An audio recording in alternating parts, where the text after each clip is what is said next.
My name is Earl McKenna, and I've spent more than 50 years on these waters. Most folks think they know the sea. They've seen pictures, maybe taken a boat out on a calm Sunday, but the ocean doesn't show itself to tourists. It shows itself to those who've earned the right to see it, usually by surviving. This story happened in the summer of 1989 off the coast of Maine. I was younger then, still had most of my teeth, and enough pride to think I knew everything about what lurked beneath those dark waters. I was wrong. It was a night like any other, or so I'd left the harbor around 2 in the morning, the way I always then. The moon was thin, almost apologetic, hanging low over the Atlantic. My boat, the Catherine's Dream, named after my late wife, cut through the water like she always did, steady and sure. The engine hummed its familiar song,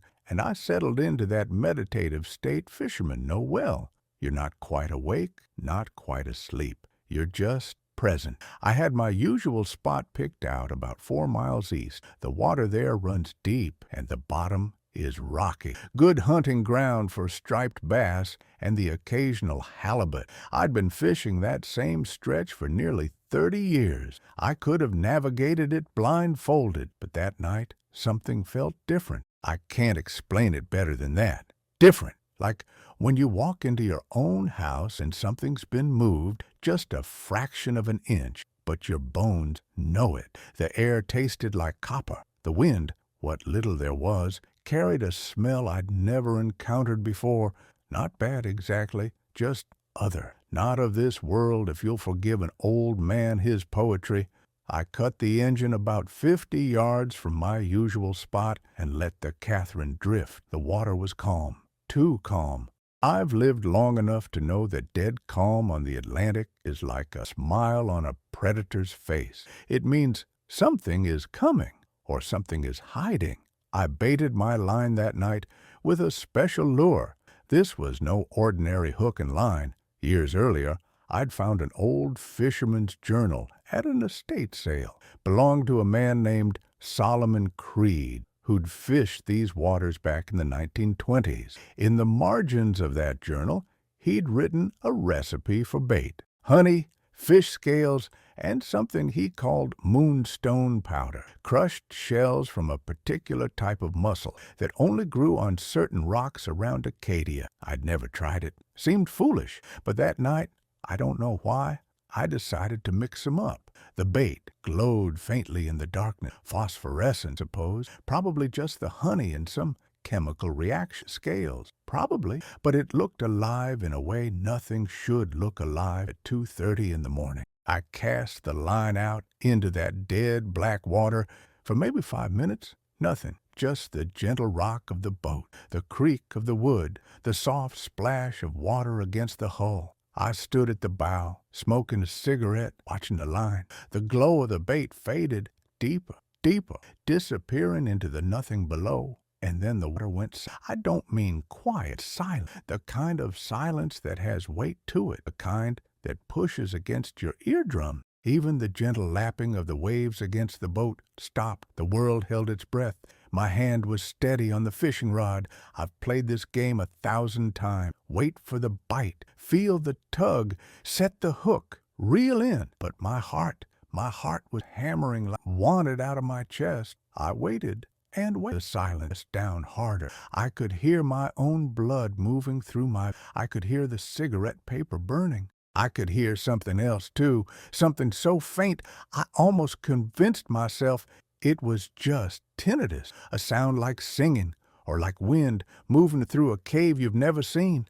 Then my line went taut, not the gentle, gradual tension of a fish taking the bait. This was instant, absolute, like something had been waiting for that bait to reach a certain depth, waiting in the dark for just the right moment. I jerked the rod, trying to set the hook. The line didn't move. Now, I've snagged plenty of things in my day. Rocks, old nets, debris from shipwrecks. You pull, you feel the resistance, you work it loose, or you cut the line and move on. But this was different. This wasn't resistant. This was intelligent. Something down there was holding my line, not caught, but holding it, testing it. I pulled harder. The line went slack, not broken, just released, like whatever had hold of it simply let go and sunk back down into the black, taking my bait with it, taking my hook, taking that glowing mixture I'd spent the afternoon preparing. I stood there in that dead silence for a long time, rod in hand, staring down into water so black it looked like a hole in the world. The sea didn't move. The waves didn't return. The silence didn't break. But I knew, with the kind of certainty that old fishermen learned to trust, that I was no longer alone out there. Something below had acknowledged, something had tasted what I'd offered, and it had found me interesting. The silence didn't last long. Maybe 30 seconds after that line went slack, the world came roaring back. The wind returned, sudden and violent, like someone had flipped a switch. The waves, which had been flat and oily just moments before, began to, not gradually, all at once, as if the sea had been holding its breath, now exhaled in fury. I stumbled back, nearly dropping the rod. The Catherine pitched hard to starboard, and I grabbed the gunwale to keep from falling. My hands were shaking. I told myself it was the cold. It wasn't. The wind smelled wrong. That copper taste from before had intensified, mixing with something else, something organic and ancient, like the smell of a cave that hasn't seen sunlight in 1,000 years. My eyes started to water.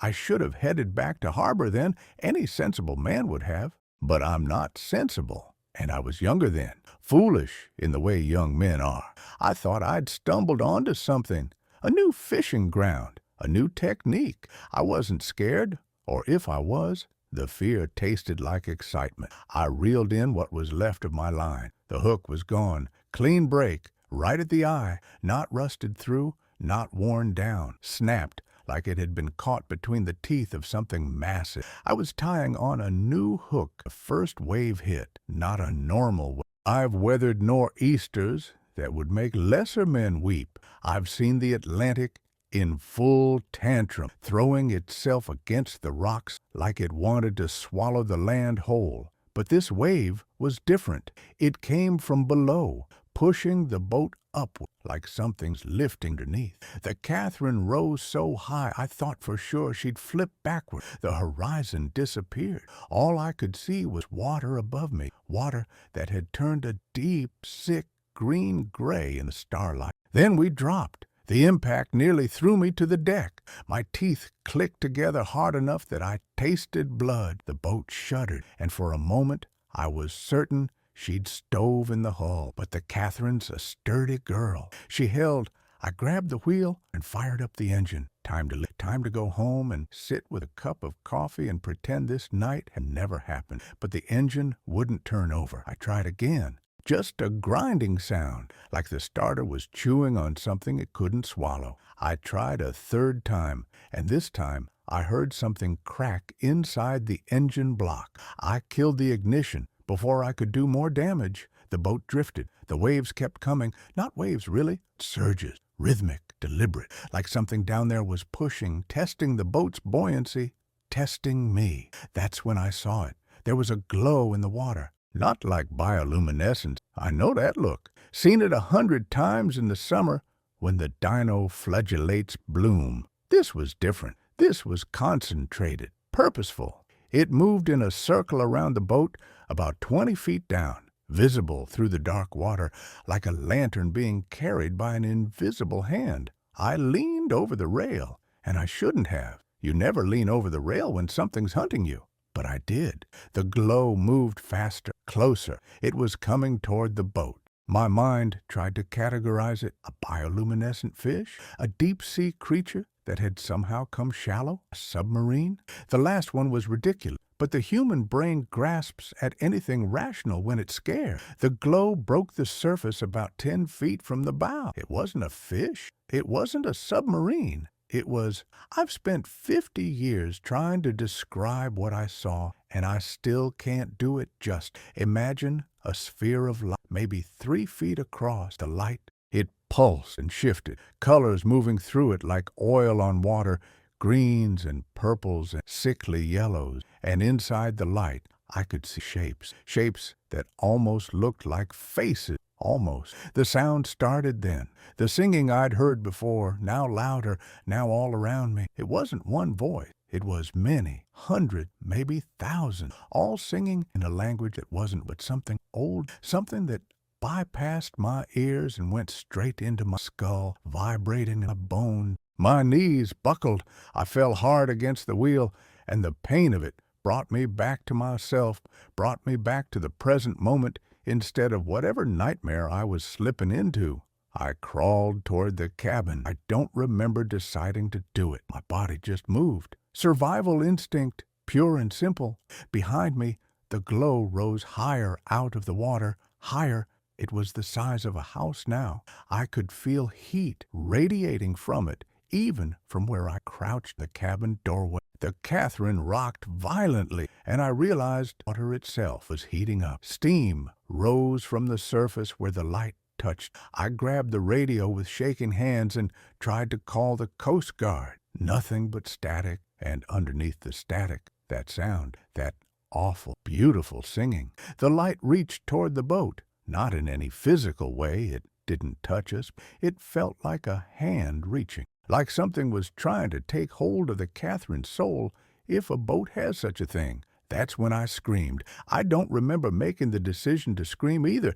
It just came out of me, raw and primal, not words, not a cry for help, just a sound. An animal's, the sound a man makes when he's confronted with something that his mind can't process, something that violates every law of nature he's ever learned. And the light, the singing faltered. The glow flickered like a candle in wind. For a moment, just a moment, I felt like it understood me, like my scream had been a message in a language it recognized. Then it sank fast, down and down, the light fading as it descended until all darkness. The waves stopped, the wind, the world went still again. But this time, stillness, something finished. I don't know how long I sat there in the cabin, shaking and gasping. Could have been minutes, could have been hours. My mind wasn't keeping track of time anymore.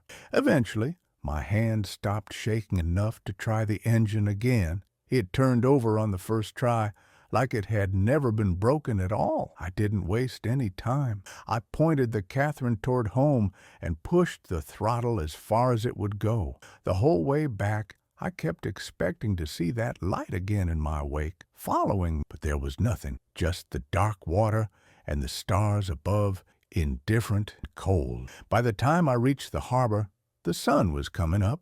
I tied the boat off with hands that still wouldn't stop shaking and walked to the diner on the pier. Old Tommy was there, same as always, pouring coffee and flipping eggs. He took one look at me and knew something had happened. "You look like you've seen a ghost," he said. I ordered coffee, black, strong, and I didn't answer him because I didn't know what I'd seen, and I still don't. But I know this, whatever it was real, and whatever it wanted, it wasn't finished with me. I didn't go back out on the water for 3 weeks. People noticed. In a small harbor town, you can't just disappear from your routine without folks talking. Tommy at the diner asked if I was sick. My neighbor, Mrs. Chen, asked if the Catherine needed repairs. The truth was simpler and stranger. I was afraid, not of the sea itself, but of what I now knew was out there, of what was waiting in that deep water, patient, curious. I spent those 3 weeks in my house reading, not books, old journals, old records. The journal I'd found at that estate sale, Solomon Creed. I pulled it out and read it cover to cover, looking for anything that might explain what I encountered. And I found something. Near the end of the journal, in shaky handwriting, Creed had written, "They come on certain nights, the nights when the moon is thin. They sing in the deep places, and if you listen long enough, you start to understand that they're not singing to each other. They're singing to us, to the fishermen, to the ones who dare to take from their waters. It's not a song of anger. It's a song of testing. They want to know if we're worthy of the sea, if we respect what we take from it." Below that, he'd written one more line. "I failed the test. I ran. I've never been able to go back out. Not really. The sea doesn't want me anymore, And I don't blame it. I read those words 100 times, maybe 1,000. On the 21st day, I made my decision. I was going back out. Not because I was brave, I wasn't, but because I couldn't live the rest of my life on land, afraid of the one thing that had ever made me feel truly alive. The sea had been my life. I wasn't about to let fear steal it from me in my final years. I prepared differently this time. I didn't use Creed's special bait. I used nothing but fresh mackerel, the kind I'd used for 30 years before that strange night. I also didn't go out at 2 in the morning. I went at dusk, when the sun was still touching the horizon, when the world was still half-lit and rational.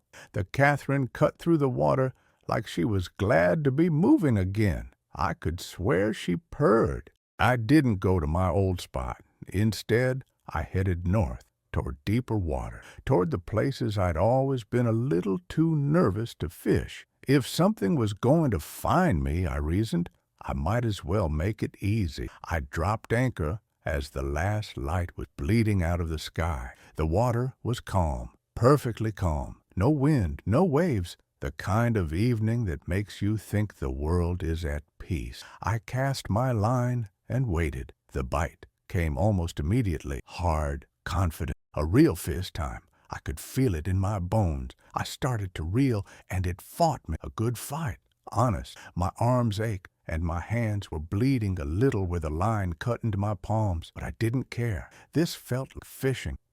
I brought it up, striped bass, maybe 40 pounds, silver bright and furious, beautiful. I held it in my hands for a moment, feeling its strength, its will to survive. Then I carefully removed the hook and threw it back. It disappeared into the water with a splash. I stood there, rod in hand, and I waited to see if the light would come back, if the singing would return. It didn't. Instead, something else happened. The water around the boat began to glow, not the violent, overwhelming light from before, subtle, gentle, like the entire ocean around me had been painted with phosphorescence. The light came from everywhere and nowhere, soft and blue-green, like starlight passing through water.